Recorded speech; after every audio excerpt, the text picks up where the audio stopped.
Just three regular guys with a podcast Why is it a big deal, though? Like, I don't understand why. Like, what is... Because I didn't think you knew anybody. who can laugh at each other's expense. And right there, my knee was just... Who have the utmost confidence in each other's athletic abilities. Sub 5. You're a sub 5 on one of them little tricycles with the little bleep bleep air horns on the... And whose guests absolutely love joining them on the show. What are your thoughts on that? You got some nerve really asking. The Choopin' It Up podcast starts in 3, 2, 1.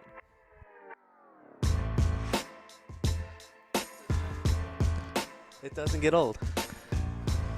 You're the intro guy. You're the ranking guy. No, I do it all here. Episode 11.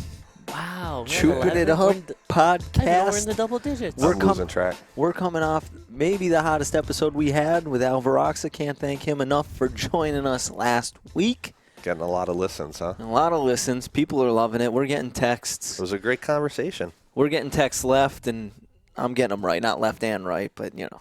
We're getting the Every occasional now and then. text. I'm getting people that are like, oh, love the podcast. Want to be on it? Brad Cal, right? There's a line. Kaharsk. Shout out Kaharsk. Wants to be on it. Wants to talk about the time he hit the 2 grand slams against Holy Cross and you had to buy him Chinese food or whatever. However that deal went down. Oh, you should have seen that. Speaking of that Jack Kelly's reaction to that whole thing. I wanted to choke him. Oh, yeah. He sit right next to him. Jack? Yeah, Jack. Oh, yeah. Going nuts? Yeah. Because he was sitting next to me. Did he know the bet and everything, too? Oh, yeah, because we were down. Okay. Jack, I had just gotten there. Carr's kid his home run, the Grand Slam earlier before I even got there. So they told me about it. I come down, and Jack is sitting there right by the on-deck circle Right. at our dugout. I think we were on the first base line that time. Yeah. And Kaharsk is coming. He's in the on-deck circle. And there might have been 2 guys on. However, the next kid goes, and they're talking about it. I'm going, you know how me, I got to run my mouth all the time, right? Absolutely. Cars, there's no way. If this happens, I'm taking you to dinner, right? You hit a grand slam, I'm taking you to dinner. Crushes the ball, gone, right? Still up in orbit right And now. and you know Jack. Oh my God! Oh my God! Oh, right? yeah. You owe him dinner. He's yelling to everybody in PNC. I'm like, dude, you relax. Like, yeah, I get it. I'm not gonna back out on the kid. It did take me about a year to pay off You that did, ball. yeah. And you Cars thought saved me. You thought, saved me. I said, where are we going? Thinking the wallet's getting busted, right? Kabuki. Royal. Oh, okay. I'm like, oh, thank God. Him and JD, right? Yeah, and he asked if JD, you could bring 3 people for the buffet. I thought you were going to make I me was take you to fun- Ruth Chris. Yeah, yeah. Ruth Chris. I was Kabuki. remortgaging the house. Man. Yeah. But That was a great it story. won, down the line, 1 point. Yep. Good guest to have on, even though we just told the story. So maybe there's really no point to have him on at this point. Sorry, He's got Carson. some college Sorry, stories Karsk. probably for us. Yeah. So let's get into everyone's favorite segment because it is the only segment that we have at this point. Ronko's report card. Yes. You know what we didn't do last time? What? We forgot about G&M's. Oh, Ooh. G&M Ding, snack ding, G&M bar. snack bar. Yeah. Brought that up. Ronko's report card. Let's hear it. Sponsored by G&M Snack Bar. All right, so this is a long one. So I must say this is the most complete episode to date. I don't know if that's a reflection on you fools getting better or Al making you better, as he does with the players around him. Ooh, all Okay, right. Ronks. No need to fluff it up, but it was a great pod for sure. Finally felt it wasn't just buds, I know, and felt like a professional podcast. Kind of, I mean, Hooper is still the host, so let's be real. Al was a great guest, and I think all 3 of you buds had really good leading questions that kept the ball rolling. Dead air was almost cut to none, and there was very little pausing and figuring out what's next. Still think room for improvement there, but improved, so let's not kick you while you're up. So drum roll, please. Let's start with Tom. His grade, A-. Nice. I was on the verge. I was on the verge of an A, but I figure you got to have room for improvement still. I like when Tom takes the lead on the interview. He's got a mature, old man way of asking questions. Although him not knowing what Twitch was made me laugh like Tanner. Showing that age, Tommy boy. Yep, it's happening more and more. Tanner comes through as always with his solid and steady roll. A- for him as well. Tanner's it. the utility player of the pod. Love it. Need a laugh, got it. Move the show forward, got it. Dead air, he takes care of it. Plus, he giggles like a little girl, so that's always funny. There it is. I'm reading this for the first time. I didn't read any of this. Thanks, Runks. So this is great. Hooper gets a C minus. He goes. Hold on. Go back and read the beginning of the What? beginning of Ronko's report card. The most what? Yeah, just go through the first couple lines again. Yeah. Just reread it. Amuse me. Can I read the whole thing and then we can go back? Just go No, back just quick. go back real quick. Now To that what? Just- We're four just the paragraphs beginning. in. No, just all right. First two sentences. Go ahead. First. I two must say this is the most complete episode to date. I don't know if it's a reflection on you fools getting better or Al making you better. Okay, perfect. So A minus. You got a C minus. Al's got to step his game up. He Go did ahead. not make me better. Go ahead. Keep going. Go ahead, let's hear Okay, yours. so Hooper gets a C minus. I think he came into this podcast riding high off his intro and just put it on cruise control. Oh, Wow. got complacent. He gets one good grade and it goes to his head. Typically weirdo Hooper. Just kidding. B plus, good job with production and be in the lead. Still think you could do better, so B plus is where you will stay. Overall, podcast gets an A, really solid and complete. You've now set the bar for the pod, and the rest should be like this. I know what you buds are capable of. Now don't disappoint. Uh-oh. So this has been Runko's report card. As always, take it home, have your parents sign it, and bring it back in. All errors to be corrected by the data processing and research team from Chooping It Up, a.k.a. Steve Hooper. And that is the report card. Impressive. A lot of pressure on today. A lot of pressure. A lot of pressure. Yeah. So, before we get into our guest, Okay. big sporting event. We are a sports podcast, I guess, kind of. Oh, yeah. NFL draft. Yeah. Matt, It did I- not disappoint. I'll tell you that. I want to ask Matthew, Okay. our resident Philadelphia Eagles fan, Fly, Eagles, fly. last year, Howie Roseman, bonehead, first round pick, Jalen I have a lot of Reagor choice words for Howie, but with Justin Jefferson there on the board. This year, comes back, gets who I believe will be the best receiver from this draft class, Devonta Smith. I Yeah. didn't think he had it in him. What do you think about the? I loved it. It didn't make sense to me at first when they moved back from 6. I didn't like that move, but then they got a draft pick out of it. But then they got aggressive, moved up from 12 to 10. Which? Why would Jerry Why- trade with yeah, them? why- That's going to come back to haunt Yeah, Jerry. I don't know why the Cowboys forever. would ever trade with a in-conference, not even their own In division, division. Right, in division. division team. Yeah. Your arch rival, Mm-hmm. the Eagles. Yeah, I don't. And you gave them the 10 pick to go and get a guy that might dominate Beat you you, for the right. next Yeah, 4 or 5 years. like, do you have any concerns? Right, because the big thing is that I think what he weigh in at like 160 some pounds. 160 No, Dude, absolutely not.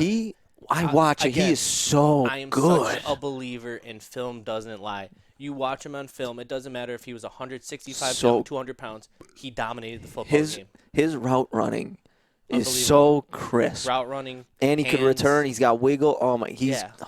He's per- the whole package. He's perfect for today's NFL game, being Yes. a slot guy. Slot, he can go outside. Run across the middle. Yeah. You know, oh, he could do everything. He's couple out pattern, and then hit you downfield. Right. yeah. Absolutely. But yeah, I thought overall, I thought the Eagles did a great job in this year's draft. Overall, speaking of the draft, speaking about NFL, Packers, man, what's going on Well- in Green Bay? It looks like you I mean- haven't combed your hair in about a month. Are you still that distraught over Dude, the I Aaron am Rodgers right now, situation? ladies or and what? gentlemen, Stephen Hooper. You is you struggling. said earlier you wanted to be an NFL GM. You did. What? No, I would comb my hair if I was an NFL GM. Don't worry about Well, it. that's good. I'm Yeah, glad, right. you, I would hope so. glad Okay. you clarified that. But Yeah. what is the thought process Okay. in Packer country?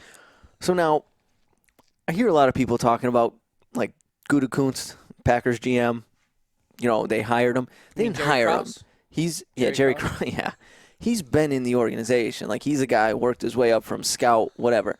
At this point, I think he came in with like a Jerry Krause, like this is my team. Like I'm gonna run it as is.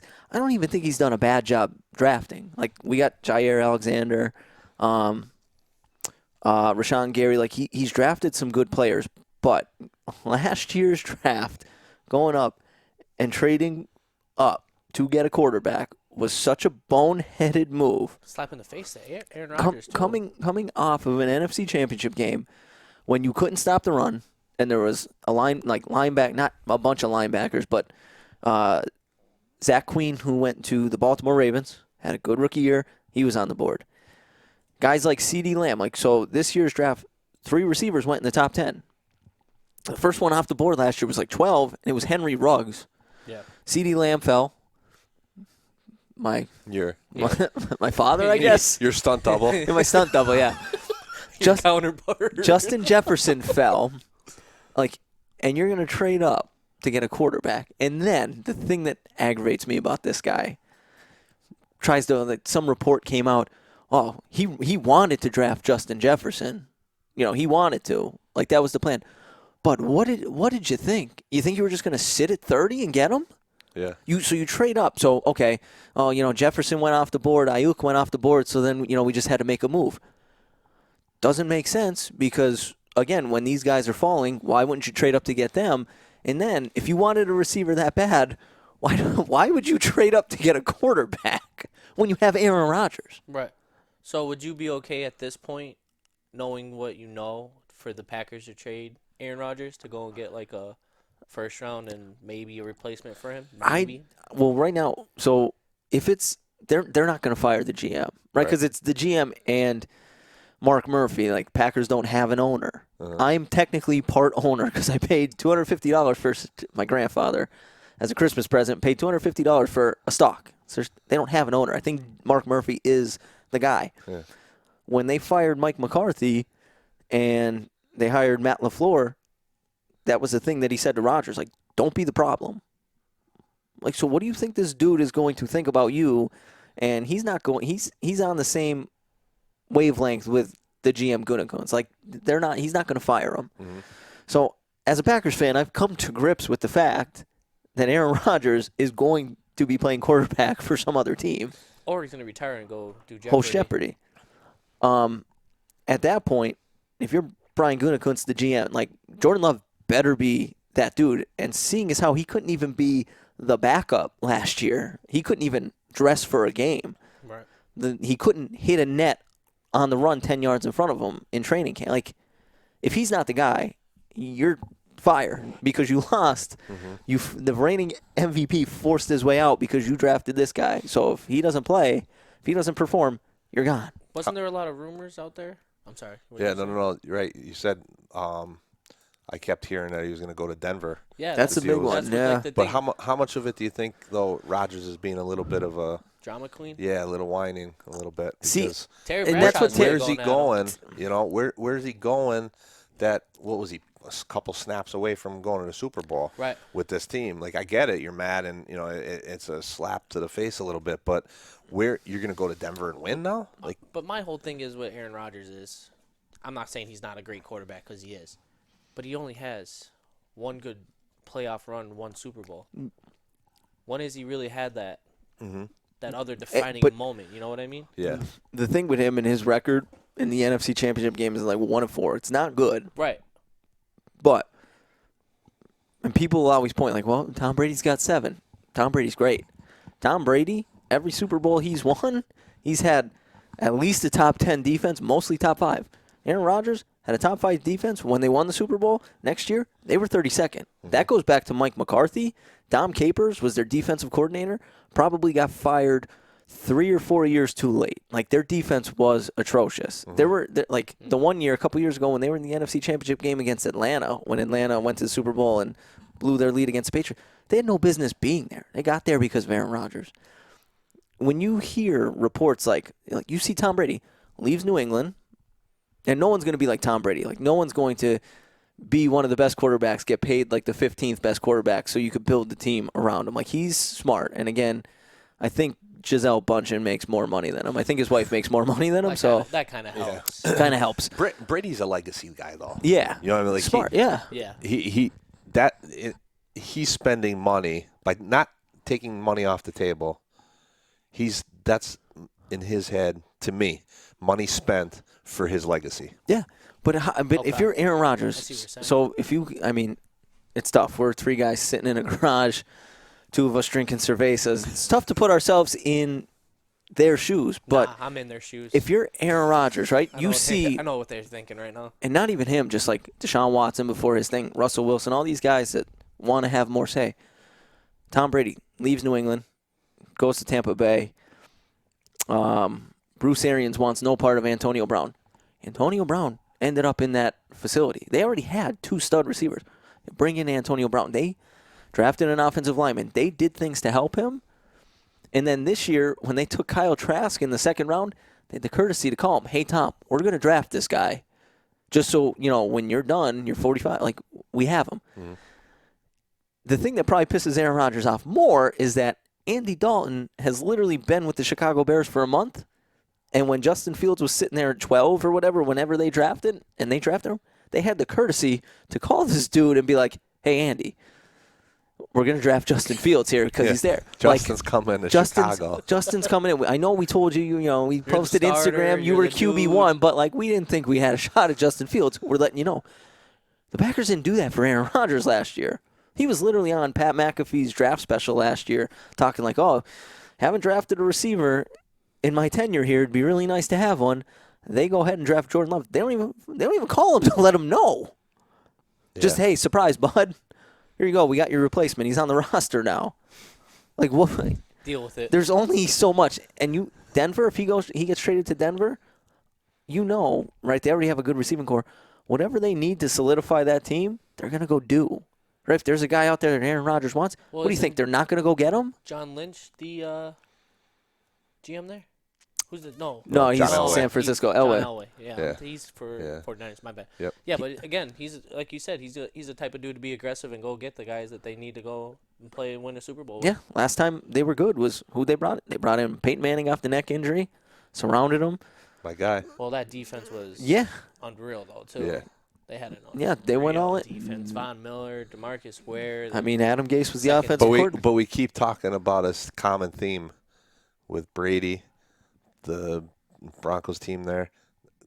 Phenomenal defense. Yeah. But everybody's trading up the charts to go grab 4 quarterbacks off the board. Get them quarterbacks, they're the next guy. baby. I do think Patriots, Mac Jones, I think that was a good one. That's a Bill Belichick move. Yeah. That's a Belichick win. That's a very good move on their end. Yeah. And again, but going back to it, you asked a couple minutes ago, Matt, Aaron Rodgers only has that 1 Super Bowl. Told you why. He just said it. Defense, defense, defense. Peyton Manning, the year that he won in Denver, right? He had the 1 year where he threw 55 touchdowns. Yep. Another year where he threw 38. They win the Super Bowl? Nope. The one where he couldn't throw the ball anymore, they won that Super Bowl because they had Von Miller and DeMarcus Ware, and their defense was lights out, number 1. Yeah. Aaron Rodgers hasn't had that since the year that they won the Super Bowl, and they had Charles Woodson flying around, and Clay Matthews was young, and A.J. Hawk was still, and Nick Collins before he broke his neck. Like, their defense was stud. And then they went from 1st to 32 in a year. I don't know how it happened. And then they never got him a defense. So that was that. You feel better? Yeah, I do feel better. Thank you, man. Thank you guys for the therapy that was session. A little therapy session. We'll Do give you. Do you feel relieved? I don't know. You probably owe us about $90 each. I hope. I hope. Just did that for free. Yeah, I hope we're not Ronko- billing your insurance. We need cash. I hope Ronko enjoys the fact that I demonstrated the knowledge of the NFL right there. I don't know if he's an NFL guy, but I feel like demonstrated some knowledge. I feel like you were impressed, Tom. I'm always impressed with you, Hooper. How impressive Always were, impressed. and I don't want to pat myself on the back. In what way? How impressive? How he gets through a day. How impressive were my baseball rankings? Come on, way better than the alternative, right? You gave more in-depth You took a lot of time for those. Yeah, you gave more in-depth feedback on 10 high school baseball teams That in you have no District 2 than ties some to. guys do in, like, the NL East. Yeah. Well, like, I mean, I, it's like so. you're like the Mel Kiper. I You're the get- Mel Kiper of You know what? District 2 baseball. They have the same kind of hair. Dude, I'm telling you. I was impressed. I mean, again, if I'm going to do something, I'm not going to half-ass it. I'm going to do it. I'm not just going to put rankings out there and rank, maybe a team that's funding my whole operation. Maybe I'm not going to put them one. Yeah. I'm not going to look at records and I'm going to do some research. Oh, who do they play? Spartans are number one. You know what I You know what I mean? Spartan pride or die, baby. Yeah. And again, I'm going to be a big broadcaster this fall, so I need to I need to get in that research. I don't know a lot of football teams. I'm going to have to do research when this we're fall, we broadcasting. have the combine coming up too. Have you been training for it? Yes, I have That's been. what I had an idea. Yeah. I got to start writing things down Dude, during I have the week been. Well, you're getting because I always come up with an idea I to have been. talk about on the podcast, and that was one of them. Was the Hooper Olympics, right? So football, I want the pro day. it's the pro day. Football's a pro day activity. Baseball with Viraxa throwing you a curveball or two in the box against You're Viraxa, getting the whole side, by the way, for that. right? We got to find them. We got to get him playing tennis against somebody. Golf, we already know he's horrendous in golf. We'll have the longest drive, you versus Eddie Kaufman or Mags, right? That's a They'll good one. smoke you off the tee. Wow. And then we got to go through each sport. Maybe we'll get him running the damn hurdles. Hooper in the 300 hurdles. I don't think so. Maybe we'll get you pole vault. Maybe Cryasco will get you pole I vault. don't think Maybe so, the high bud. jump. Maybe Yeah. the high jump. Who knows? I don't The know. Hooper Hot spot for decathlon. basketball. But Hot spot. Yeah. Seriously, we know that we're not going to follow through with that, but I feel like we can follow we're through going with it. to. I feel like You know how- Well, we 100% can follow through with a we pro can day. follow through. It's all The summer of 2022 is going to be the Hooper Olympics. The summer of 2022. Right. We'll pump it up. You got to train for it.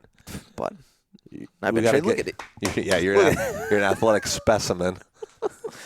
I'm gonna have 3 months ago, you were laying on the ground after you went for a basketball, and now you're gonna tell me here that you're an Yeah, that athletic- was this knee. I slapped my right leg. Come on, Matt. Pay Unbelievable. attention to detail here, bud. My bad. Unbelievable. Yeah, My no. bad. Okay. I mean, I'm with it. So, we have a guest. Would you like to call our guest? Yeah, I'll get him going. Okay.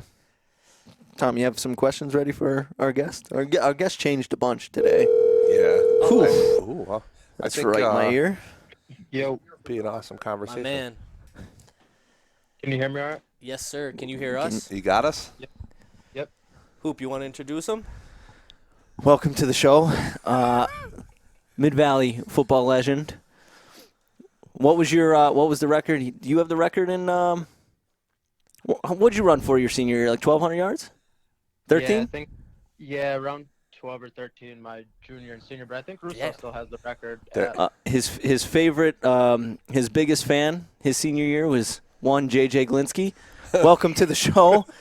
Sorry, Zach, I don't know what year you graduated, but former Mid-Valley tailback Zach Fiume to the Chooping It Up Thank you for having me, pod. guys. I appreciate it. I'm a big fan of the podcast. I'd say, I I mean, would say, what's it called? And it's not for you or Tanner Hooper. Let me just say that.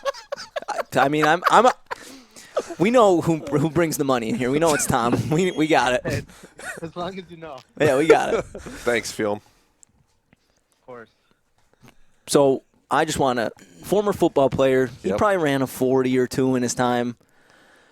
Before you got on, right before we called you, they were talking about going through some sort of, Olympics. They're trying to get off the pro day. I think they just know I would kill the pro day. You're doing football. a pro day because we're going to humiliate you. Yeah, But I we want to humiliate you in every sport we could think of. I wanna ask someone, Zach, be honest.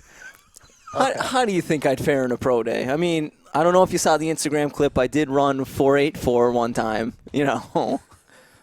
Out of the press box, just sitting down for I think I'd fair. You can be honest, but like not completely honest. Maybe, you know. All right. Well, first of all, I'm not going to underestimate Trainer Tom Okay. ever. So I'm not going to count him out of anything. And I mean, with Tanner, I mean, according to Jason Kenney, Tanner looks like he's gaining some weight recently. So Whoa. Wow. You might be the front runner there.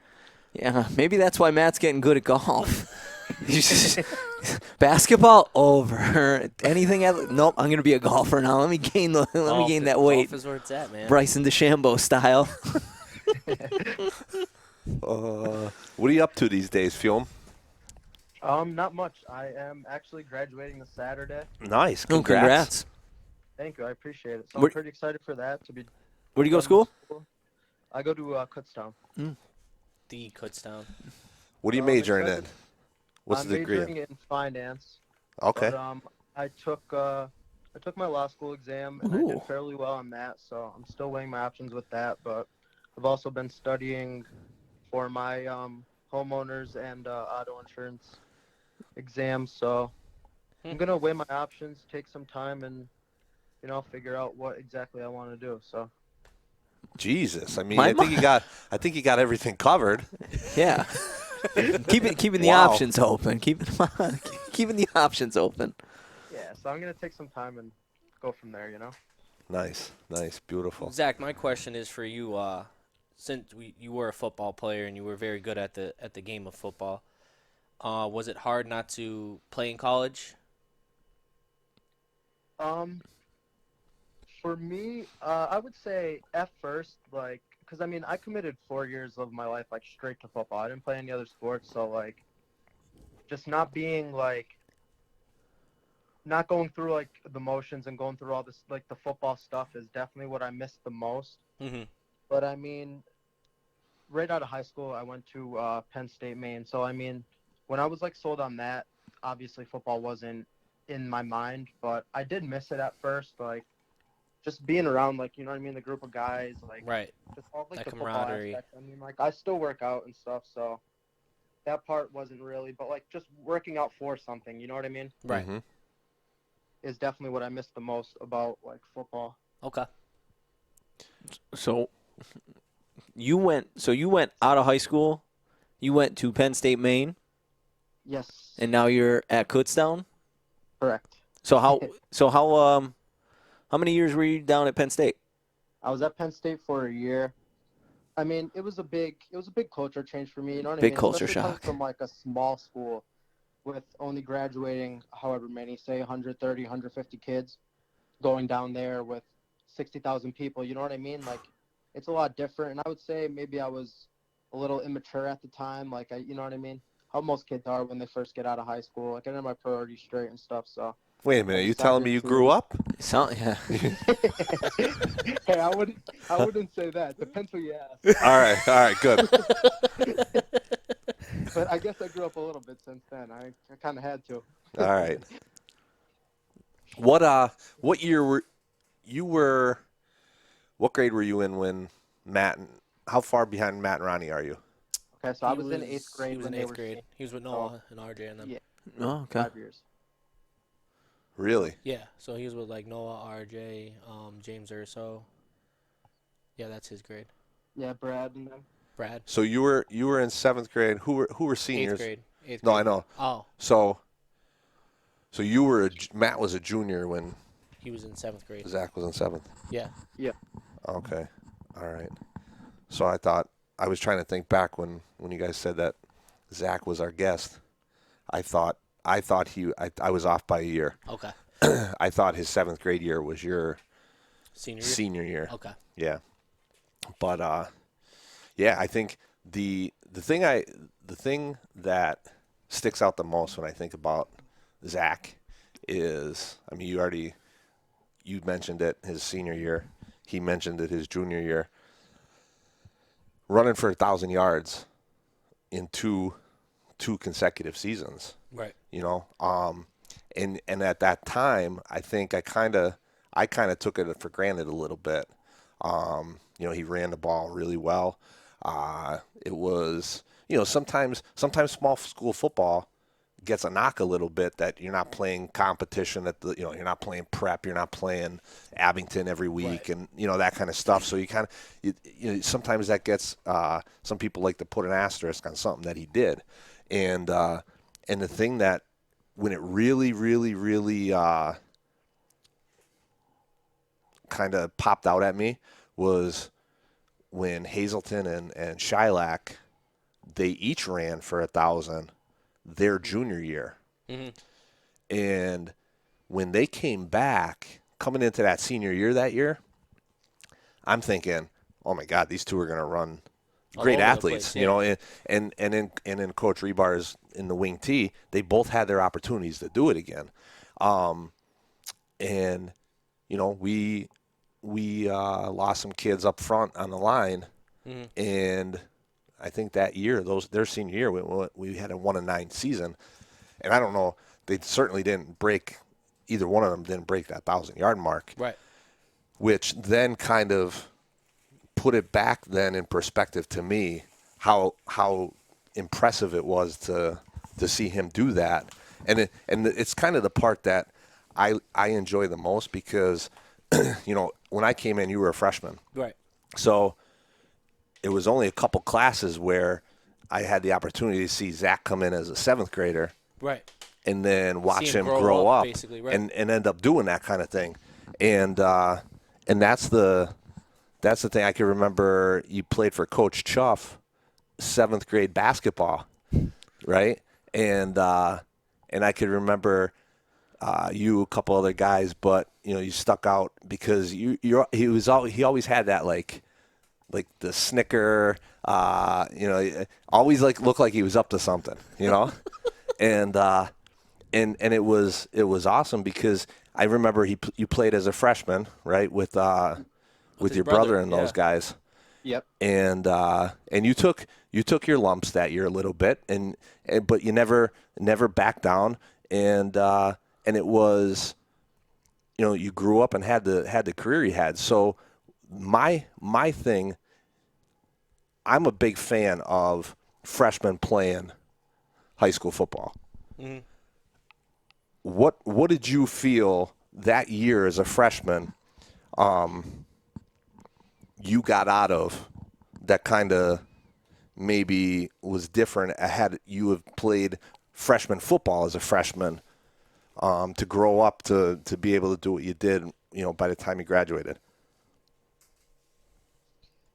Yeah, now I don't think at first, obviously, like I wanted to play freshman with my friends and stuff, and it was a big change because I was going up against kids on A team. Mm-hmm. You know what I mean? Yep. And then we were all playing as freshmen, so I moved up and I'm playing kids like in practice against like kids like Craven and Palacar. You know what I mean? And Yeah. we're starting Some off psychos, where, man. Those, I'll tell you Yeah. what. You want those guys on your side if you ever get in a dark alleyway. Yep. That's for sure. And like first practice, I don't even think we're in helmets. Coach Rebar is saying, who wants to like run the ball? I was like, screw it. I'll you know what I mean? I'll run the ball on scout team. Like it's only going to make me better. Mm-hmm. I get out there. We don't even have helmets on. And you know what I mean? I'm getting picked up off the ground, like Yep. dribbled to the ground, like killed. I'm like, I don't know if I signed up for this stuff, but I didn't want to play anymore. But definitely that's why when anybody asks me like, would you, if you have the chance to move up as a freshman, 100%. I feel like that prepared me more than anything that ever could have, because you know what I mean? You're thrown into the fire, and not many other kids like my age were like wanted to run the ball against those guys in like practice and stuff. But I knew like for how much it sucked, like I knew that's what I had to do to make me better in the long run. And obviously, like my freshman year, was I ready to touch the field? No, Right. not at all on varsity. But the experience I got in practice and stuff, and especially my body wasn't totally, you know what I mean? I wasn't fully grown yet and stuff that freshman year. I was heavier. I wasn't, like I said, I wasn't ready to play, but for my sophomore year, like I knew like I was going to have a bigger role we lost, I think, 18 seniors Yeah. my freshman That was year. a huge, so I knew, Huge I knew turnover. I was going to have I knew I was gonna have a role like going in sophomore year, and that I was gonna start both sides of the ball. Like, not I didn't know, but Right. I knew I had to provide for the team my sophomore year on both sides of the ball. So Yeah, my and freshman year really got me ready. right, and that's what I think where a lot of people don't realize. Some will say, you bring up freshmen, you might scare them away, and they're not going to play and finish. To me, it's always been you either play or you don't. Right. Whether you're on a freshman team at that age or you come up and play varsity. But when you come up and play varsity as a freshman, the shock and awe, there's just, again, you go back to just Friday Night Lights. It's a different animal. Yeah. You come up and play, it doesn't matter whether you're playing with the Elephant Lions, the West Scranton Junior Invaders. You're playing midget football on a Sunday afternoon. You're playing freshman football on a Monday afternoon. There's 13 people there. All of a sudden. Now all of a sudden you throw the 7 lights o'clock on on, the Friday. band's playing. Like that's a different animal. You walk out for those warm-ups and you see everybody just starting to pile in and everything. You're like, Yeah. oh, wow, this is real. Yeah, and when you come out and it's your sophomore year where traditionally that happens, you already lost a year. Right. So a kid in Zach's position, by the time he comes up and he's a senior, he's like a redshirt senior. Right. Because of that. And that's where I think your sophomore year was the year we went 1-9, right? Yep. Yeah. We lost the Holy Cross that year. But in defense, we also lost a ton of really, really close games. We had some talented kids, and the ball bounces the other way a couple times. You could end up picking up 3 or 4 wins, but I think that, like you said, we lost in your situation with your brother's class. It was a huge class, almost 20 kids of seniors. For a small school, it doesn't matter what year you're in. You losing that many kids, there's going to be a rebuild a little bit. But that puts you on the field as a sophomore, and now really by the time that season's over, you have a guy like him that's coming into his junior year. You still got 2 years left with him, and he's really at the level of what a normal senior would be in a high school. So, Zach, I have 2 questions for you to kind of piggy off of Tom. My first one is, was it weird or not weird, but exciting to be able to play with your brother in that aspect of sharing the field with them? Yeah, for sure. I mean, even all those guys, you're really close to them, but just growing up with, just being close to all those guys, you know what I mean? Like Martin, Colin, Craven, and everybody. Right. That was very exciting for me, especially because, I don't know, I just felt like, let me think the best way to put this. I was just always, comfortable around those guys, you know what I mean? And Yeah. I wouldn't want to go into something especially with how serious I took football. I wouldn't want to go into anything like that with anybody other than those guys. You know what I mean? That definitely was awesome. An awesome experience. Do you remember the one thing that sticks out? One of the things that sticks out to me that year, you mentioned Palikar and Craven, those guys, right? Do you remember in the off season, Palikar had the babies you would take home for home ec or family, whatever, right? Home ec. Do you remember him putting the baby in the middle of the locker room at all? Yeah, I do. I'll never in my life, Palikar is a scary dude. I'm walking around and he just kind of grunt at you. You didn't know where you stood with the kid, right? And you didn't know if he's going to rip your head off, right? And these guys, because they were all jackasses to each other, right? So no matter who had the baby, whatever, you shook the baby and it quote unquote broke its neck and you weren't taking. So they'd go do that to each other so that they got in trouble in the classroom. Right. Well, I'll never forget the one time I had to go to the bathroom and I had to go through the locker room, and I'm going through. There's a baby in a cradle in the middle. In the middle of the locker room, there's a drain right there. No, this wasn't a real baby. This is like a one of the full disclosure computer toy whatever, right? Yeah. Nobody would trust anybody on that team with the baby. No, God, no. But because everybody knew they were screwing around with the baby, the doll every time it came in, Palikar puts. All I see is that there's the baby there in a cradle out in the center of the locker room. And there's a note on the baby's chest. you touch this doll, you die. Pallet car. I'm like, I honestly walked like 6 feet around the thing. Like, he ain't blaming me for this thing. Sure, I did too. But Yeah, I'm sure those guys. I'm sure those guys failed before they even actually got the babies handed to them. yeah, absolutely. Those guys were crazy. So Zach, my second question is for when Tom said you ran for 1,000 your junior and your senior year. Do you think it was harder your junior year, being kind of like the new running back, or do you think it was harder being at your senior year, kind of knowing that every team was scouting to basically stop you? I would say definitely my senior year because going into my junior year, I mean, we were 1-9. You know what I mean? Like, Right. So nobody's really it's hard. being It's hard not to do. It's hard not to do much to do better than that. You know what I mean? So right. nobody knew who we had or what we had. I mean, we had Shea, Danny Wood, and Corey Tomasetti. So Yep. you know what I mean? People, but I mean, also us sophomores, we had a big role on that team. So going into junior year, I mean, I wasn't even like thinking about that, like getting 1,000 yards. I just wanted to win. Right. And so, I mean, I didn't think about that until probably like, you know what I mean? Until you're at like week 6 or whatever. All of week a sudden you 7. start seeing like, hey, We I'm have- up there in the yeah. yardage. I can kind of do something here. Exactly. Right. And then obviously after Shea graduated, I mean, we didn't have much of a passing game at all, to be honest. Yeah. So junior year, you know what I mean? It wasn't. I got 1,000 yards. I was excited, but then going and prepping for my senior year, I was like, all right, like teams know we're not going to be throwing the ball. I have to, you know what I mean? We have to. I have a lot of pressure because obviously you get 1,000 yards your junior year, you don't want to go in and have a couple hundred your senior year. You know what I mean? And people Yeah. be like, oh, like, Right. you know what I mean? So senior year for sure because people are loading the box. There's 9 guys in the box at all times for the most part. You know what I mean? So Yeah, you gotta make do with what you have. I think the thing that what popped out to me when you look back at that was that year, Zach's sophomore year. I think mainly you were used as like a wideout, right, offensively. Yeah, We were running with Tyler and all those guys. We were running like a spread, Oh, okay. and Yeah. and we got to we were 0-9 going into Carbondale, and that I think was the week that Coach Rebar decided to just we're gonna put the spread away for a little bit, Yeah. and went more of a wing tee, and I think between you and maybe Cody Picavage, right, ran the ball. Like, I think you had over 100 yards possibly or close, to it against Carbondale in that win.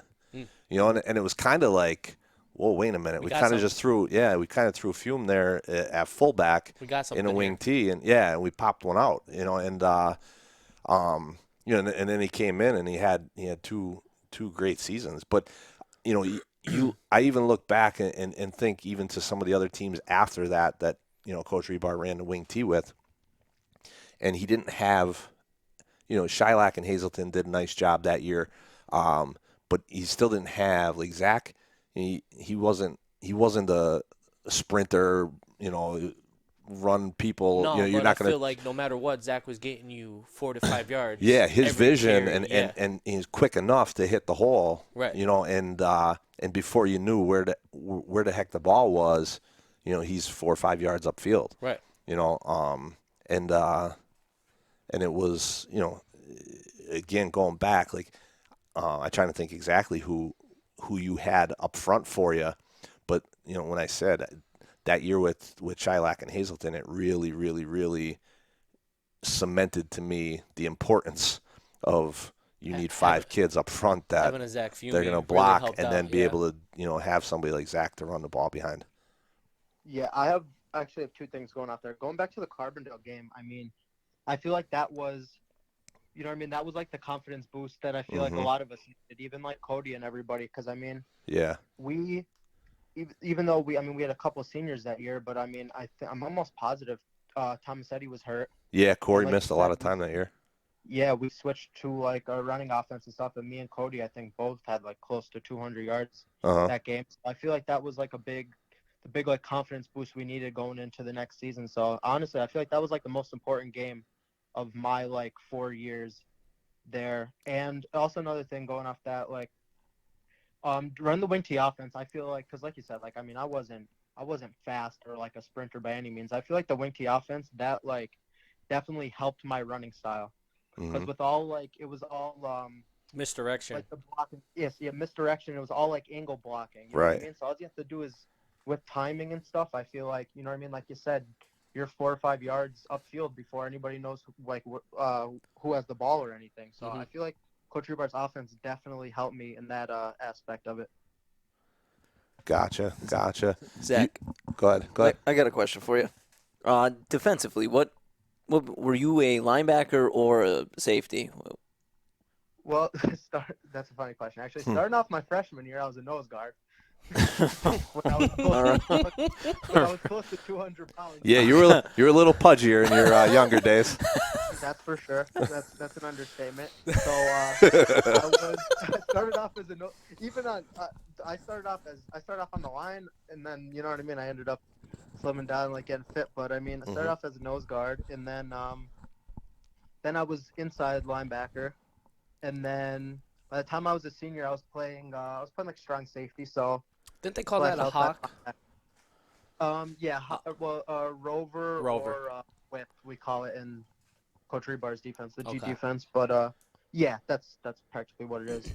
But yeah, so I was either in the box or, depending on who we were playing, or back at safety. So it kind of depended. But I played some corner. I pretty much played all over the field on defense. Okay, so how I knew you were a fan of the podcast was you commented on, I want to say it was episode 3 with Coach Botman when Shawnee Big was fan on. of Botmans. So I don't remember what year was that. Was he one of the coaches? He only coached 1 year, 2. Yeah, my junior Yeah, year. 1 year. Your 1 junior year. So obviously, when he was at West, he was linebacker, running back.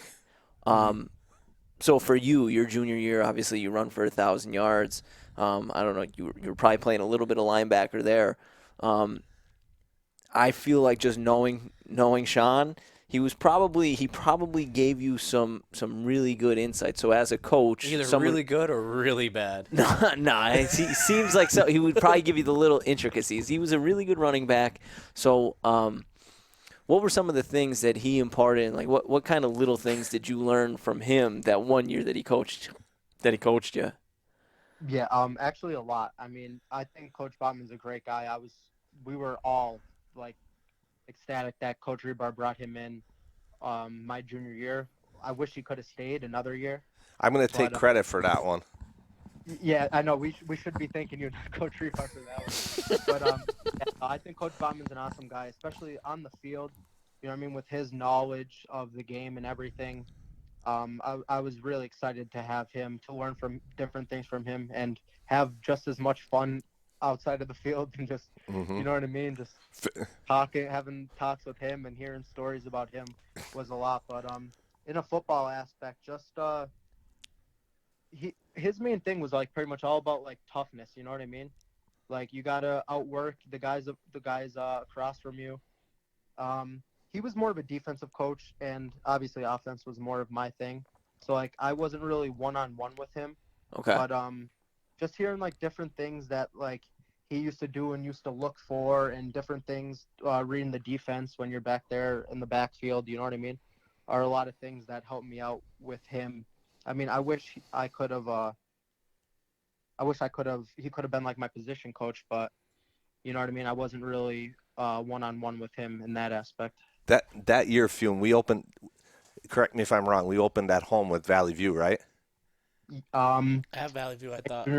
Yeah. No, the 1 and 9 year with Tyler and those guys Wayne, at Valley View. At Valley View. Oh, okay. So then. Right, I right. had no clue what we were getting into there. My sophomore year, we show up at Valley View. There's like a carnival going on. Yeah, that I was remember Coach the Rebar day had you guys showed up right at 6:30. Yeah, Did you guys walk there? He wanted to. Yeah, but that was the one day that, like, Coach Rebar and I get along really well. We always have gotten along really well. What some people don't ever see, because we never took it outside. Yeah. But I don't know if I fought more with the person in my life than Coach Rebar. Like, and I'm talking like, now again, he would whip me up in a minute. Yeah. Right. But when we got after each other, like we'd scream at each other in the field house sometimes. Right. And that was one of his brainchilds was he wanted to, he's all about mentally messing with people. Right. Right. Yeah. And listen, we're going to show up at 6:30. I'm like, Dave, I'm telling you right now, if that bus is a minute late, you have to be at the coin toss at 6:30. I'm not standing there in Valley View's field without a team, and the referee's asking me, where's your team, right? I'm like, this better not backfire. I'm telling you right now.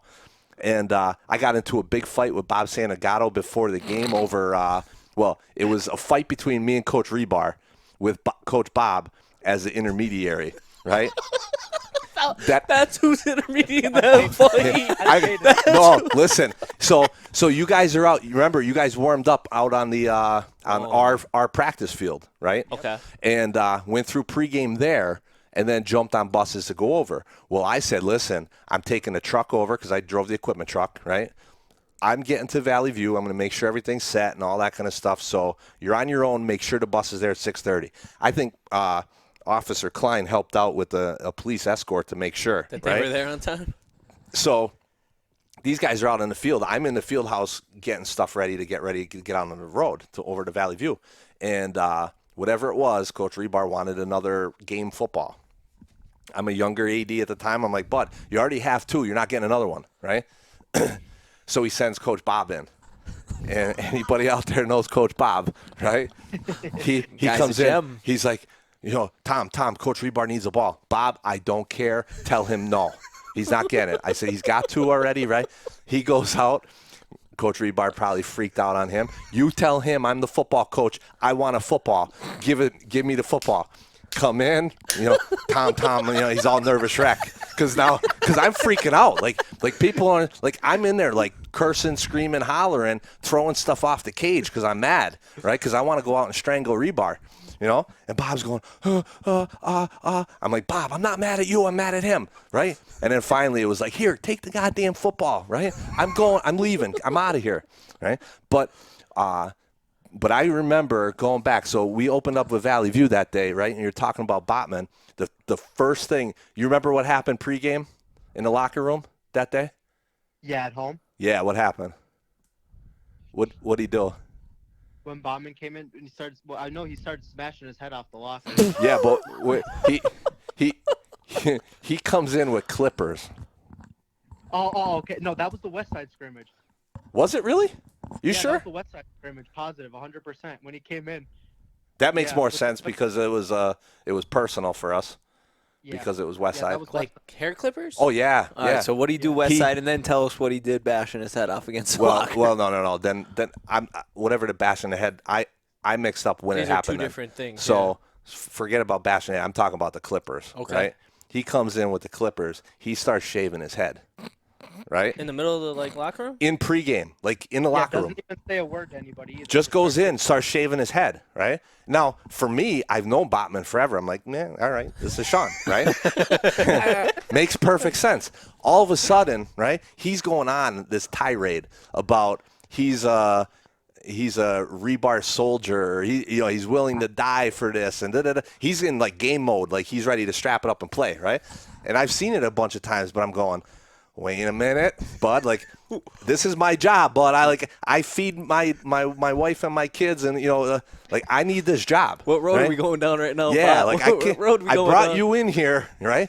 And all of a sudden, he started. I think it was Colin Munley, maybe Stankiewicz, like Stan Klein. 4 or 5 kids. He's like, "Who's with me?" Right? Who's willing to die today? Right? And I swear to God, right? And they're like, yeah, me, let's go, right? He starts shaving the kids' heads, right? I'm going, I can't believe this, right? So I'm in the locker room. He's shaving kids' heads. I'm thinking, like, I don't know what Colin's mom's going to say when he comes out of the locker. Like, he's got a full head of hair. Why'd you He's shave gonna your be- head? I'm ready to die. Yeah, Coach Botman told me I'm ready right? to die. So now I'm losing my mind. I get out. Like, I walked out. I'm a nervous wreck. Like, I thought I was going to shit my pants, right? And I'm going out. And Reeves is in the back all the way where the cage is, right, in the equipment room. And he's diagramming stuff. Like, he's in. You can't fool around with Rebar. That was the other thing we always fought about. When I got nervous about a game, I'm like giddy, and I want to screw around and, like, fart, burp, and giggle and all that stuff just to calm my nerves and stay loose, right? Reeves, when he got in game mode, it was like exact he's opposite. putting you off a wall. Like, He's will you be serious zoned and in. stop? That's the only time he was ever serious. Right. And I go back there. He's playing around X's and O's and all this stuff, getting ready for the scrimmage. Then I thought it was the Valley View game, but I'm like, Bud, I go, we got a problem. He's like, what's the matter? I go, the two of us are getting fired today. He's going, what? I said, Bobman's in the locker room shaving kids' heads. I go, I don't know when it's going to stop. He might go through the whole locker room. I said, the kid is nuts, right? And he's going, you're kidding me. I said, Dave, go look, right? I swear to God, he left. He went across. And you know how he can act any way he needs to act, right? Comes out, plays it all cool, goes in the locker room, takes a peek in. Kids are shaving their heads, screaming, hollering, right? Now, Botman's getting everybody fired up, right? He comes out and he goes, yeah, we're in trouble. I'm going, oh, my God. But then the funniest part. So, Botman, that was the first time he ever coached, right? So he comes out and they're doing whatever in the scrimmage. I think it was the second scrimmage, right, Fiume? Yeah. I forget who we had for Riverside, then Westside. Yeah. So traditionally, when we, back in the day when we had the two scrimmages, that second one was more game situation. So you might go punt, you might do, different special teams instead of just 10-10. And Botman comes out and Reeves needs him like, Bud, what are you seeing at linebacker? He's like frozen. He's like, he's got the headset on like we do right now, right? And he's just like, right? Like, nothing. He had nothing. He wasn't fired up. He wasn't screaming, hollering. He was like a nervous wreck. He was so out of place. He had no idea like how to respond as a coach, right? And really? Oh, yeah. It was hilarious because, of course, as soon as, everybody goes, the kids are all gone for the night, and the coaches are hanging out, and everybody's in the field house shooting the shit a little bit, right? And that was the thing. Bud, you're in there shaving kids' heads. You can't tell me who's lined up over the guard? Like, he's like, it was an absolute riot. That's the only thing I remember about Botman that year was when he shaved their heads. Fiume, did you shave your head? Okay, so Botman, obviously, I like my hair. So if Botman's getting in my face, you're not ready to play, you're not ready to be on this team and stuff like that. I was like, all right, whatever. I take my shoulder pads off, I take my shirt off, and I'm up next. I think Colin Munley was in front of me, and he just finished. Then, because this is like right before the scrimmage. Yeah, the ref yeah. comes over and starts knocking on the door. I was like, thank you so much. I was like, I got out of it. I told him, I was like, you better not bring those next week to Valley View.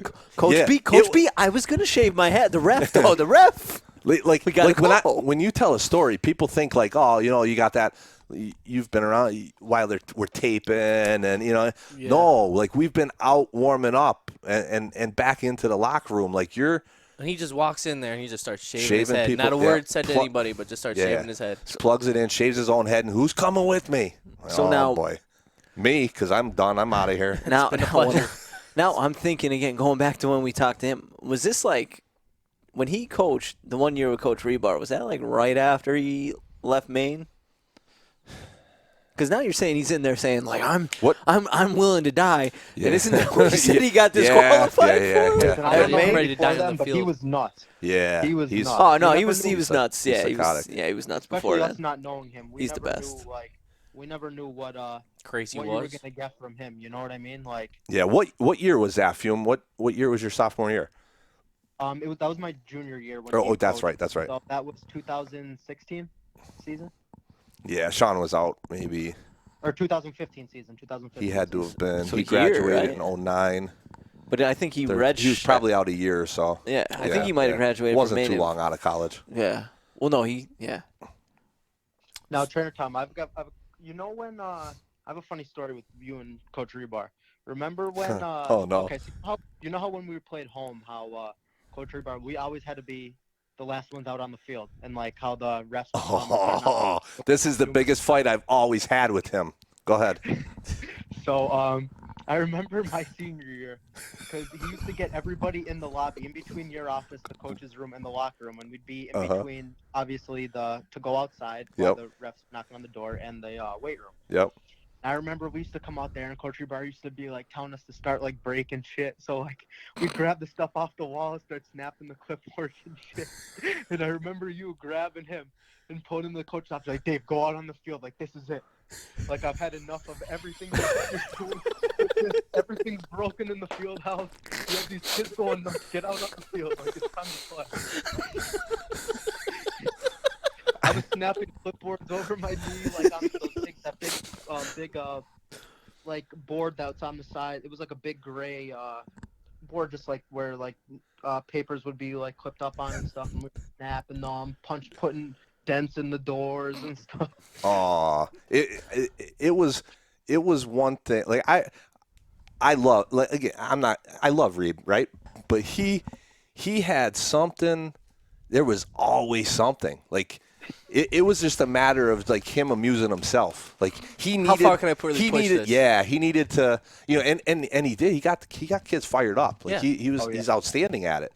And and that's where, like, I can remember one too. Like he would do that stuff and be real serious. But I'm the opposite guy. Like I want to be the one like joke around and like, haha, gotcha. Lighten the mood, like right? I don't know, Fiume, if you remember. It had to be your freshman year. I got your I'll never forget. I felt so bad because I got your brother in trouble with Coach Bob. Do you remember in pregame up in the gym? In the gym, yeah. Yep. They're on the baseline facing the the basket where the mezzanine is, and Coach Reeves, his first year as a coach was my first year as the AD. Right, he brings in Coach Bob, right, to help him out, equipment management. I couldn't stand him. I'm like, Davey's got to go. I've had enough. I can't take it. I'm done. I can't do this anymore, right? And then that next year, and no, that was that year. Right? Mm-hmm. So that was his first year. So Bob, now God, I love the guy, right? Yeah. But he come in and. Pre-game, right? It was raining, whatever it was, bad weather. So we're up in the gym. Well, on Thursday, Coach Reeb would let every coach talk, and it turned into like 35 minutes of guys going on. And I'm like, dude, Tanner, cut it out. Like, stop. You're done. Like, he'd ask me, you want to say something? No, I want to go home, right? Yeah, we'd be sitting there listening for 2 hours. And then, but he'd let Bob talk, and then Bob would go on for like 20 minutes, right? Talking about nonsense, yeah, probably. But. And, you know, Coach Reeves, for another time, he kind of started to explain Bob a little bit, you know, in the why and the, you know, and Bob's one of the most diehard Mid Valley guys I know. You couldn't find a more blue person. Yeah, your car breaks down the street here. Guy? You know, he's gonna come fix it for you, you know, right. Or come get you. And but I didn't see that first year. He just annoyed the piss out of me, right?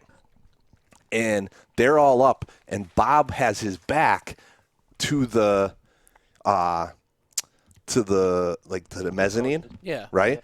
Yeah. I'm at the thing because we put the baskets up, so I'm punching in the code, and he's going on and on. So I'm behind Bob, but all the kids could see me, right?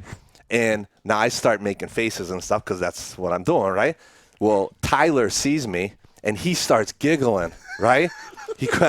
I got him to crack, right? Couldn't keep a straight face. Got one. Bob loses his mind. You disrespect me. You're not this. You're not that. You're da-da-da-da-da. Right? I'm going, oh, my God, what did I just do to Fiume? Right? I'm like, I got to apologize to him later, right? And then I got Bob afterward. I'm like, Bud, stop with the kid. I'm playing around. I did it, right? Yeah. But yeah, that was the one there. But it was always something where I can remember one with Coach Rebar pregame. It was constantly like, you know, referee come in, knock. You got 2 minutes. Coach Reeves, 2 minutes, right? Gotta go. Reeves, gotta go. I'm not ready yet. We'll be out. No, Dave, let's go. We're going now.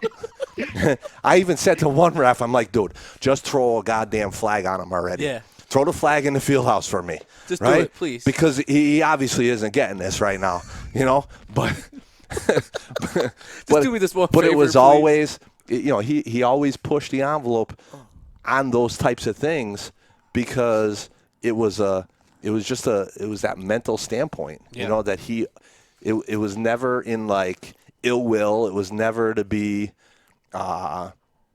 detrimental or anything like that. Yeah. But it was just like, Bud, I can't keep doing this with you. we're gonna end up rolling on the floor here, and I know I'm gonna lose, but Right. but that That was was a recurring thing. But thinking back, like we had a lot of characters those 4 years between coaches and players. I can't even think of half of the stories and stuff that happened between, you know what I mean, like Coach Rebar jumping off the tower, chasing Dimple across the field. that was a classic.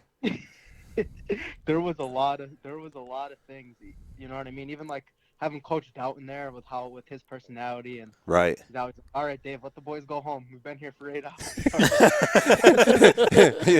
and that's coming from those guys used to go at each other all the time too, because Coach Rebar helped Coach Doughton Yeah. Well, on the Doughton was basketball head side, coach, and then Rebar was Coach the Doughton assistant. would be Yeah. pushing the envelope on how long practice went, and then now all of a sudden, Dave's the head guy of football. Bob's helping him. There's no pressure on Coach Doughton, and now Dave's the one that's got his his ass is puckered up a little bit and nervous, so he's bleeding out every minute he has To get those last little few reps in to perfect this. Right? To make himself feel better that the kids are ready and the team's ready, and Coach Doughton was always there to be like, Dave, you're 20 minutes over, you're 8 minutes today, you owe us, yeah, but that's the thing, like, I think people don't, and I'm the same way myself. When I played, you always get caught up in how many snaps did you get? How many, did you get a chance? Did you do this? Coach didn't do this. Coach did that. Today? Yeah, we lost this game. We won that game. You know what? I don't remember, other than getting blown out by Valley View 35-0 on my 18th birthday, I don't remember specific Stats or touches games, or whatever. right? Yeah. Under the lights. Other than I'll tell you more things of what happened in a huddle. Right. Between the 11 of us screwing around or being pissed at each other or whatever it was. Absolutely. And I don't think people understand or grasp that part of, like, I'm not a football guy. I'm a basketball guy. That's my favorite sport.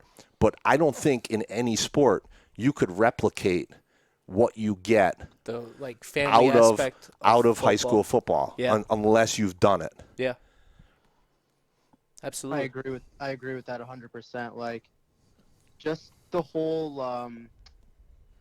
like going out like in the locker room with your teammates before the game and just going out underneath the lights, everybody screaming, all the fans and stuff there. I feel like there's no other feeling like that. You know what I mean? Mm-hmm. Mm-hmm. Or being in a huddle like after every play with your teammates and stuff. I feel like that's something that every high school kid, especially an athlete, should experience. Yeah. And there's nothing else that really replicates that. You know what I mean? No, you really can't. I mean, you could walk. We could. The four of us could jump in the car right now, walk in a Spartan Stadium, right? Turn the lights on. But not whatever. even. Like, it's just the lights could be on, but it's not until it's Friday Night Lights that's not the same Spartan Stadium that's up there every night. Yeah. You know what I mean? Like, absolutely. it's not the same stadium. Like when you end the game and you come in on that dreaded Saturday morning, that's still not the same stadium That I just played was at last night. Yeah, absolutely. Not at all. It's a different stage, and that's the thing. Like, especially like you're at right now, you got about 1,000 different things you're rattled off of possibly doing with your life here going forward, but what, like, and I don't care, congrats, you ran for 1,000 yards for 2 years. I don't care if you were all league, all region, all state. I know what process you went through, and the fact that you showed up as a freshman, you stayed there and took the quote unquote beating. You earned your dues, like everybody. Mostly, as long as you stay around. To me, you pay your dues. You did that, and you came out and you played and you grew up, and you didn't like everything that Coach Rebar did. I didn't like everything Coach Rebar did, but you still, it was a respect factor. It was get your job done. It was being big part of something bigger than yourself, that when it comes time for needing insurance or whatever you end up doing, I'm trusting you wholeheartedly. And I can't say that about other kids who may be great kids and maybe be able to provide the same, if not better, service than you. Right. But it means something to me that I know what you went through and what kind of character you have by getting through that experience and doing it. Because it's not hard. It's not easy. It's difficult. Not everybody, and that's why they don't come out and play. So, Fiume, if you Tom's quite the speed demon on the road these days. So if you do go down the lawyer route, he might need one. He might need one. So you might. I'm probably worse. I promise. If you want to check my driving record. All right. Well, good. He's getting to the point where he'll probably just stop paying the tickets. So he might need a lawyer at some point. So if you go down that road, he's gonna keep you on retainer, I think. Well, listen. Whatever I do, I'll keep you guys in mind. And I'll tell you what. And listening to him, I appreciate that a lot. and speaking of the 4 years with him, listening to every which way he tried to wiggle himself out of trouble for 4 years, I'll definitely take him as my lawyer to get out of some speeding tickets. Zach, your father was a very good football player. You beat me to it. Yeah, I did, and I know Al very well. He's not a big talker about his football days, but you see him on the wall, you see his stats. How did that play into your mental game of getting ready to play football, and was it a driving force of you to be as good as you were at Mid Valley? Yeah, for sure. I mean, starting out with like the Dolphin Lions and stuff, like football was like pretty much all I knew, like just growing up. Like football was the sport. Like it's not, I wouldn't say he made me play football, but like I've always been like close to my dad, and that aspect, like I just knew I knew he was good like in high school and stuff, and he had Division I offers and stuff coming out of high school. So like I knew football is what I wanted to do. Okay. And I wanted to be good at it. You know what I mean? Because if you know, like, especially when you're young and stuff and off the Lions, like, you know, like your dad's good at something, you know what I mean? You want to be good too. You want to be better and stuff. And he's not really like, he was more of like the knowledge, like feeding me knowledge and stuff about the game than more of like getting me fired up and stuff. He knew like the coaches in the locker room and everybody like that. Everybody would, and my teammates and stuff, everybody could get me fired up and stuff. So he was more like saying like, oh, you should look for this cut if you're running this play, or kind of like if you have this, you should be looking at that kind of stuff. Exactly. More for like just the knowledge of the game and how to play smart, you know what I mean? And the right thing to do like on the field. So that definitely played a huge factor. And then after, like I said, adding on to when you were asking me about which one was harder to get 1,000 yards and stuff, I was like, all right, like after that, I was like, if he only had 1,000 yards a senior year, like I need to do it. You know what I mean? I want to do it twice. Yeah, right. I want to be better. Like you know how my relationship is with him and stuff. Oh, absolutely. So like I'm like, all right, like you think you were good, like. we know who owns the table at our holiday now, right? Oh yeah. I kept him quiet for a while. Yeah, I said you beat me to it. Like that's the one thing too that really stuck out, and you know you don't really hear it that often. Like father son both 1,000-yard rushers at the same school. Right. You know, yeah, that was awesome. Yeah, that meant a lot to me too, especially because when Joby came in and did like a feature on me and him, and we were like on the front of like Game Face and whatever. Like, I know obviously it meant more to him than it did to me, but I felt like that was an awesome experience that a lot of kids don't have the chance to get, and that's something that I will never forget, and something that you know what I mean makes me happy in terms of like football wise and stuff. And I mean obviously like everybody wants to win. You know what I mean? Like I would trade winning seasons, making the playoffs, making a run in playoffs for those yards like every year without a doubt, without a question. Right. You know what I mean? Yep. Winning's the most important thing. But You know what I mean? Getting to experience different things. Like people will look at like Mid Valley and be like, oh, you were 1-9, 5-6, I think, and then 5-6. Like, oh, like you guys, you know what I mean? Like you guys weren't good or whatever. But like, I would never give up those 4 years for anything. The time I spent being around like the coaches, being around you guys, being around my teammates. You know what I mean? Just like the valuable life lessons you learn playing football and being, you know what I mean? Being in like situations with your friends and stuff, and you got to figure it out yourself. You know what I mean? I would never give up any of those for anything. Yeah. Yeah, absolutely. Very well said, Zach. Very well said. So I feel like a common question we're going to ask all of our former athletes, would you ever consider getting into coaching? Yeah, for sure. I would definitely, just because I know like the impact that certain coaches like had on me and my outlook on everything and preparing kids for, you know what I mean, the future and stuff. That is definitely something that I would like to get into. You know what I mean? Now it's like, I feel like kids my age, it's tough for anybody, you know what I mean? Especially with trying to get jobs and stuff like that. But down the road, yes, for sure. I feel like you have a lot of life stories that you can teach these guys, not just the football stuff. Some personal aspects out there that could. That sounds like something between you and Fiume. I mean, Maybe something maybe not something for the pod. I don't know. I'm not the sharpest tool in the shed, but I picked that I one wasn't up bored quick. at night, but I wasn't bored last night. Yeah, I have a couple things come to mind when that came out of your mouth, Tanner. And that being said, I feel like that could be talked about at a later time. Now. Nor should I be teaching student athletes any of that stuff either. But It never hurts to tell them what to avoid. Possibly. I mean, I don't know Yeah, what the stories all. are, Yeah. To avoid what to do in those situations, you know. what not to do? but yeah. Right. That more than anything, yeah. Yeah, that's for sure. All right, well, I feel like, I mean, I'm going to be honest with you. I'm impressed. I was impressed right from the start when you came on and you told me the 4 different the career options you had, like lawyer, home insurance. I'm like, this kid could do it all. We'll see where I'm at. Yeah, we're gonna have to. That's just an We're option. gonna have to do a follow-up pod, and if this is still going in like a year or two, like Zach, which one of those options did you decide with? Are you Tom's? It's good to have options, right? 100%. Always good to have options, bud. Doesn't hurt to have options. That's why he looked at Misericordia for 2 weeks just to see what options he Just to see had. what it was like. There was a lot. I'll tell you right now. There was a lot of options down there.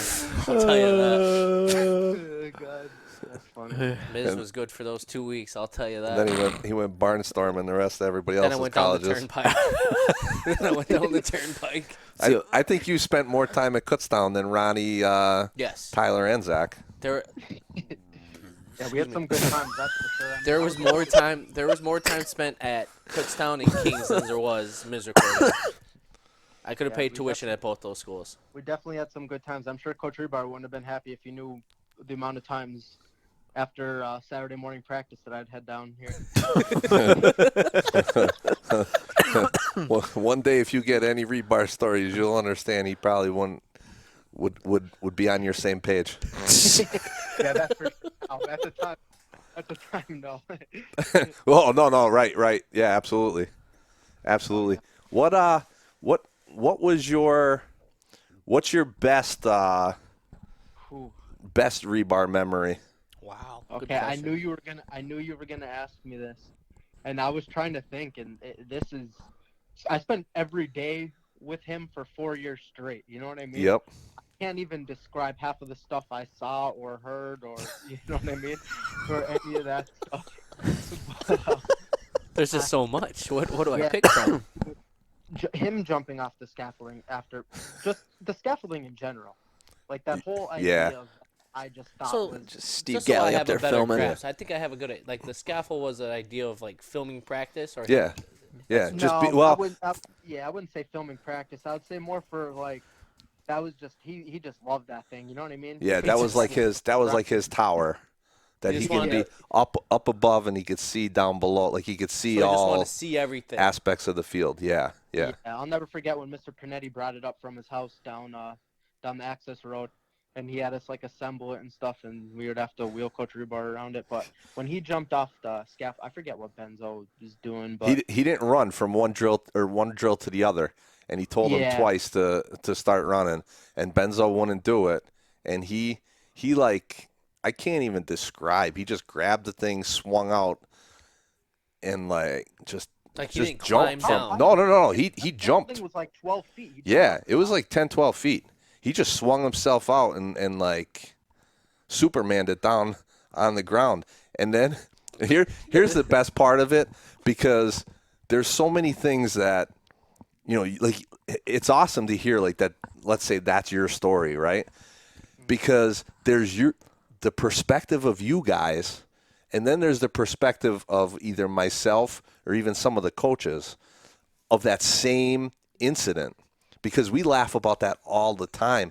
And the thing that Just different perspectives. the uniqueness of my situation was Coach Rebar and I, early on when he was coaching at West, before I even came to Mid-Valley, we had the common bond of being at Syracuse. So once he heard I was at Syracuse, that was it. Like, you know, it was story after story after You're the story. guy. Well, he played for Coach Pasqualoni. Coach Pasqualoni was his last 2 seasons up at Syracuse when I was a grad assistant. So anybody, even to this day, like he does, if he walked in here right now and I didn't see him come in and he started talking like Coach P, he has it down to a science. Like you think it's him. No, he has So- it down pat. Yeah. I went on a scouting, like it was like a recruiting trip. I went with Ronnie Tomasetti, his dad, Rebar, and they took me down just to see what it was like. I was like, awesome, I'll go down. Mm-hmm. That's when Pasqualoni was at UConn. He did it. He did the voice for us. Yeah. One time in the trainer's room. Mm-hmm. I was like, oh, ha ha ha, funny. All of a sudden, we walk into a coaches meeting. I'm like, you are the same. It's 100%. Freaking person. This Yeah. is mind blowing. Yeah, like it's scary. Like it's scary how close he has But it. what happened was he started, when he jumped off that scaffold and chased Ben Zaleski, and Benzo still, he went from like not walking to like half a jog. Like he still wasn't just doing it. he didn't care. You know, like me, I'm running for my life if Rebar's chasing me and he's mad, right? But Right. he's just like, nah, right? And so now Reeves is running up and catching up to him, and he's going, let's go, or whatever he keeps yelling repeatedly, right? But he's got the hand gestures down, the whole thing. He is acting out Coach P that had to have been yelling at Dave Rebar one day back in the early 90s. Like, because I seen Coach P do that with other kids while I was at Syracuse. So I'm sitting there going, oh, my God, he just went Coach P. So now he'd be mad. And this is what I'm always that, like, instigator a little bit. So we get back in, and he's still mad about the whole Ben Zaleski thing. And I come in and go, yeah, great Coach P. You know, like, and just start cracking on him, you know. And he's But- like, oh, you can't be serious for 1 second. Yeah, Tom, right? yeah. I got a serious question. It sounds like we're in a tornado here. Is there anything you could do about this? Oh, bud? stop. It's a fan. I could hear it in it's Fiume. Does it sound like we're in well, no, he's probably just hearing us through the Yeah. phone. Don't worry about it, Hooper. But it sounds, Relax. I can hear it in my ears. You telling me you can't, Matt? I'm not getting into it. Yeah, Keep okay. me out of it. Oh, real. So, Wait, hold on. I got one more. No, I got okay, one more. Sure. So, Bud. you said you were with them 4 years almost every day, Yep. right? I'm probably, if maybe even a little longer. So there's definitely a day you wanna strangle them, right? Ooh. What's your, now again, I'm not asking you to jump on a sword. What's one where, like, what if you had to say something that drove you nuts? What drove you nuts? Something that drove me nuts. I remember it was my freshman year, and it was in the summer, and Coach Rebar wanted us to have like a movie night. Uh-huh. A movie night. A movie night in the locker room, and like our locker room was gross. Yeah. You know what I mean? Just because we were in there every day, we were practically living there. Uh-huh. So we were in the summer, and we got to the field house that morning at 8 a.m. and we lifted. We had meetings. We had practice, and it was like 8 p.m. and he's like, "All right, we're gonna start a movie." And I forget what movie it was, but the movie was like 3.5 hours long. And we're sitting there, and Coach Dalton's like, Dave, you got to let the boys go home. Like, they can't even drive past 11. You know what I mean? Because like Yeah. everybody like had their junior license. He's like, you got them to go home. He's like, no, like, this is important. We weren't allowed to say a word. We had to sit there throughout the whole movie, and just watch it. And I'm just sitting there, and I'm just like, oh my God, please just let us go home already. Look, we've been here since 8 a.m. It's time to give it up. That was like the only thing. But I mean, What the only movie? thing that really, huh? What movie? I can't even. They were all like old war movies. Yeah, he's famous for like 300 and Yeah. that kind of stuff. Going on the Gladiator. Shield, all Yeah. that stuff. Just when it's time, like, because I feel like with us, especially with like the characters we had and stuff, but just high school kids in general, you only have their attention for so long. You know what I Right. mean? So then everybody's just acting up, acting out and stuff, and he would get mad. But like, it was just sometimes I felt like where, you know what I mean? Yeah. Like we'll get more out of us tomorrow. Like, Right. you know, it's time to go home. I gotcha. When I was, I'm gonna say this was probably my first or second year coaching. Coach Rebar would always come. I'd be in the field house. He'd be like, "Who? 7-on-7s Tuesday. Like you want in on 7-on-7s, right?" And I'm like, "Yeah, sure, man, right." And I'll never forget the one day I was there. It was me, Matt, and Josh. It was me, you, and Josh. Josh was the quarterback. We were out there. I dominated. It was Dunmore week, Uh-huh. right? Me, never played football in my life, right? I was never. gonna say, like, why do you ask you? I have no idea. Everybody in the Listen, field house, he's like, but He was "Where's a he was a I was warm in there body. working out. Yeah. But I don't know. I don't know if it was your sophomore year, your junior year, but like Josh, Matt, and myself were just out there just catching everything. Right? Defense couldn't stop us. I don't know who I was talking to. Maybe Gally. I'm like, probably not going to be good Friday night if they can't stop the three of us. I'm like, probably not going to be good. Oh, that was when I was in my prime, bud. Yeah, Nobody Russo was. That was before you tore the second ACL. I got you. I was in prime time Tanner time. Yeah, Russo used to come in and torch us too. He'd embarrass us and scout team when he'd come and run the ball. You too, Tanner. I remember you used to come a lot. Yeah, he'd text me, "Come on down." It was a good time. I made a catch along the sideline. I'm like, Boar, send me that huddle film. He did. Hit up Boar and Steve for the huddle. What year? All right, Bor and Steve. It had to be one of those years of yours then. Do you remember Bor and Steve after we had a pregame Thursday night pregame under the lights? And you know, Coach Rebar used to let like the last once we were finished, he'd get like 2-3 minutes of like playtime where the punt balls all over the place, Yeah, I forgot about those. Yeah. right? One time, Bor and Steve, on their own, I shit you not. I know right? where this is going. Go over to the pole vault mat in the corner of the stadium and start like suplexing each other. They started doing wrestling. Wrestling, yeah. But 100% Wow. had to be 2015 because that was the summer OWE, baby. It had to be something like that. Summer because OWE. the kids would be playing, one group would be Zach, kicking do you field remember goals. this happening? Yes, I do 100%. I knew exactly where you were going. I'm telling you, it was because whoever I'm around, I'm going, listen, come here. Don't draw any attention to them. Don't pretend you're not even looking. I'm going, but they're going to go over there and start pile driving each other just to amuse themselves. They're not trying to put on a show. They don't care if They're just anyone having see them. fun. Yeah, that's what they're. They're two grown adults going to do that. They were getting ready for the big SummerSlam match, dude. Kaz, probably pissed if he knew about it. Would probably be pissed if he knew that they were. Well, he's gonna be pissed when he hears this podcast. Listen, it's 6 years ago. It's fine. Yeah. Those That's mats. what I mean. Just small stuff like that. Like that happened every day. Like there's so many different things that that were just crazy that happened that I wish I could remember every single one or go back in time and relive those. But I mean, those 4 years were a blast. That's for sure. Yeah, it was a blast. It memories. And then Yep. you graduate college, and you get to come on podcasts like this. I told Tanner I'm a huge fan. We appreciate it. Yeah, man. I'm happy you said yes to coming on. I was excited. Yeah, it was definitely Yeah, good catching up with you. I Yeah. had a great time talking to you guys. I mean, I got to catch up on. I got to watch Verox's podcast from the other day, so I got one to catch up on. Yeah. Well, get ready. Beautiful. This one's gonna be out soon. So Probably tomorrow.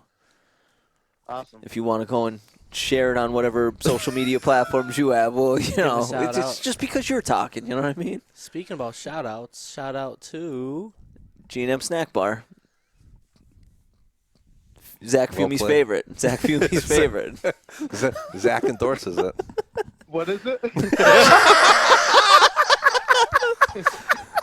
Listen, he was I don't know. he was going down to G&M Snack Bar before games on Friday nights, both his junior and senior year, when he ran for 1,000 yards. I need you to do me a favor. I need you to go down to Southside Bowling Lanes to the snack bar. My buddy Mike is there. It's a G&M Snack Bar. Okay. Grab pizza's pretty good. Yes. Really, honestly, anything is. I'm not gonna BS you there, but just do me a favor and just tell him that the podcast sent you. say chooping it up, sent you. Well, I'll make it a point. Tanner, me and you will have to head down there Yeah, we'll go down. Yeah. Nice. Absolutely. All right.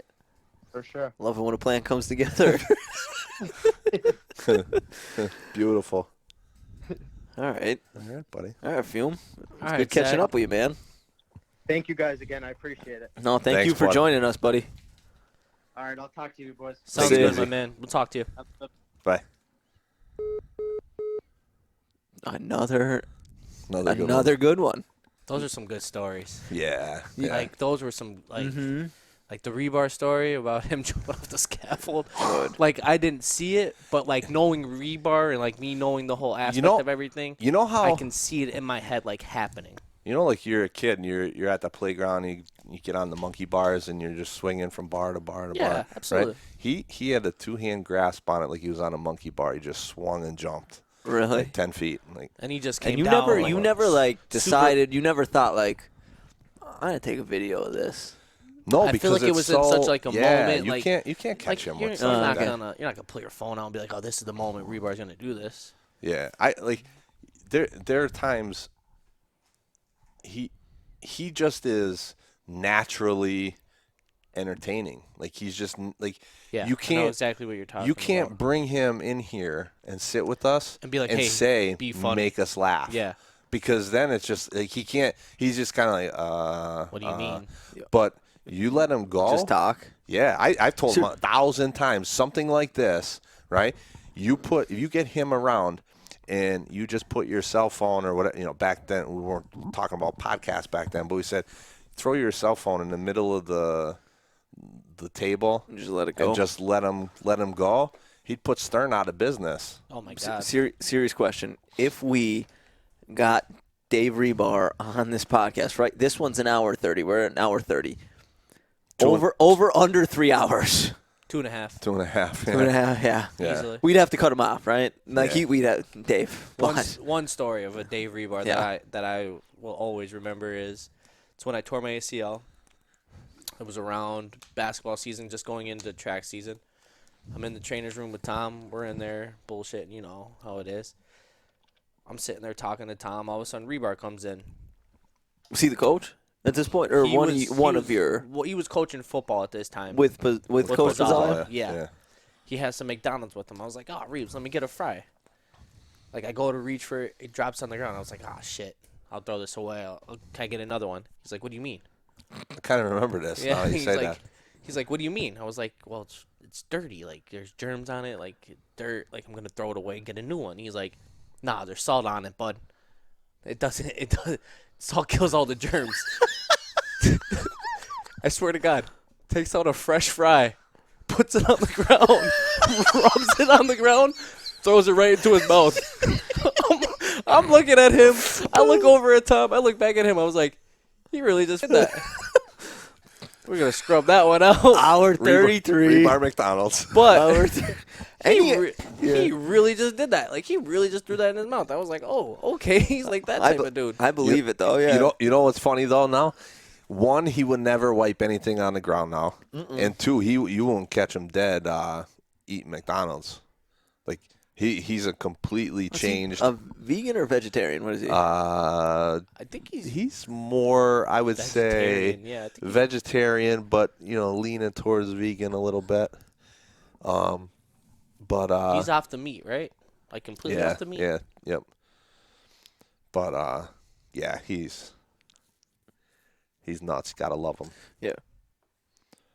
Real quick, Fiume, great coach. He'd be a great coach. Another one who'd be a great coach. I think he'd be a great coach because of his his ability to relate and be Yeah. able to communicate with people. Like I know that he knows the game. Like he can talk X and O's with you, but it takes a special person to be able to go up to somebody and be like, just to get that rapport with Yeah, somebody.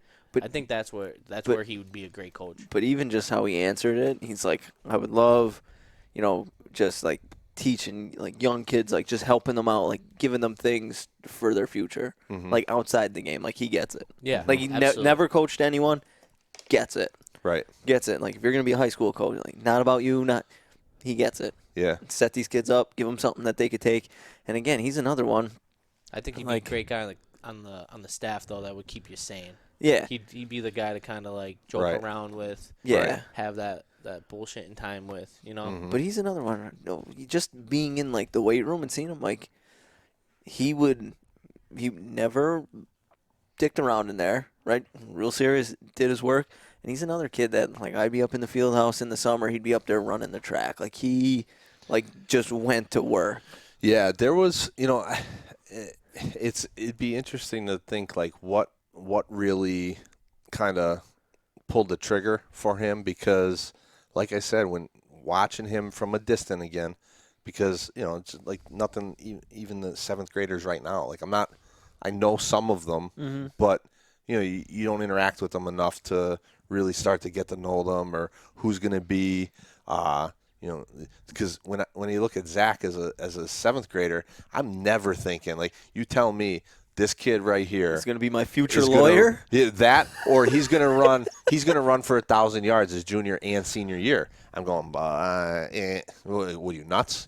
But to see that process and that him evolve like that and grow up, he was one of those guys that early on, he was that short, pudgy kid that was always like, do this, needle this guy, and try to, maybe get him Yeah. in trouble a little Right. bit and giggle about it. And he'd then love go, every second of it yeah, yeah. And I'm thinking he's not taking anything serious, and we're gonna strap him to our back, and he's gonna carry us, and he's gonna He's do the what guy? he did. Yeah, like, Yeah. we're in trouble. He's the guy, right. But when you're going through, and then he does it and grows up, like you said, he committed. I mean, he said he got into the weight room. He he slimmed up. He got some muscle to him, and he really worked at it. He came day after day, and just like anybody else, you could have your bitches about any coach that you have, anybody, it doesn't matter who it is or what it is. When you're with anybody that often, that you're gonna have differences, you're gonna have disagreements, good days, bad days, but you're there. You're there, you're committed, you got the job done, and that's the I think you kind of hit the nail on the head though. Like some guys like it just comes naturally. Like basketball, they have a natural jump shot, naturally can dribble, naturally can shoot, whatever it may be. Like Zach it wasn't a natural thing to Zach. Right. Like he had to work for it. Yeah, like he said, he was going to be a nose guard. Right. Like he had to work for what he wanted. Uh-huh. So I think again, that's what's going to make him a great coach, like you were saying. Like he can kind of relate to those guys that aren't good at it. Right. They have to work at it. He's like, I was there. I've been in your Yeah, shoes. Like I know what you need. I know what I get need. you. Yeah, Right, I feel right. you. And then for the guys that are good, he can kind of push them a little bit more and being like, you're good, but I worked this much more and I was better than you. Yeah. You know what I mean? Yep. Yeah. So like again, I think he should definitely get into coaching. Mm-hmm. Wherever it Absolutely, may I be. agree. Definitely. Good talk. Well, this one I feel like we're getting ready to wrap this one up. Absolutely. You think so, It'd be- host? Yeah. It'd be interesting now. We could, Botman was a guest earlier on in the show, Yes. right? Oh, wow, it'd be cool to get Botman and Zach on here one of these times. That would be in a good talk. But I think, was it Botman? And then do we have any other than our Jack Kelly spree? Was it? It was Botman, Jack, Alex. Do we have somebody before Al? I don't think so. I think you're blending them with our post game shows that we did. No. Yeah. Like where we had a bunch of guests on those. No, because it was just Oh, us right, the yeah. first two. Right, 'cause Sean then was the first guest, and then we had Jack. We and had then Jack for a while, then we went to ACL, UCL, Yeah. and then Al we got Al. back into guests, and then Al. Yeah. We have some lined up, but so- so now we got Al versus Zach. who's getting us more Wow. listens? Who's interested in who more? So What does everybody want to Yep. listen to? Al? Yep. Does everyone want to listen to Zach's story? who we got? You know, who's next on the in the lineup to throw into the mesh a little bit and reminisce? Yeah, a little nervous. I texted our golf guy for 2 weeks from now. Haven't heard back from him, so that's making me a little nervous. He's ghosting you. And he owes me $1,500 for that Masters pool. So good. Well, that's probably I'd why. be avoiding you too. Let's be real. Yeah. You got a better chance of Biden getting you another stimulus check. Hey, COVID's over in Pennsylvania. June 1st, it's June over. 1st. Hey, episode 11. Music may or may not have already started. I'm not sure. We'll figure out when I go through it tomorrow. Scrub it. Chooping it up. Don't forget McDonald's scrub. Oh, yeah. 133.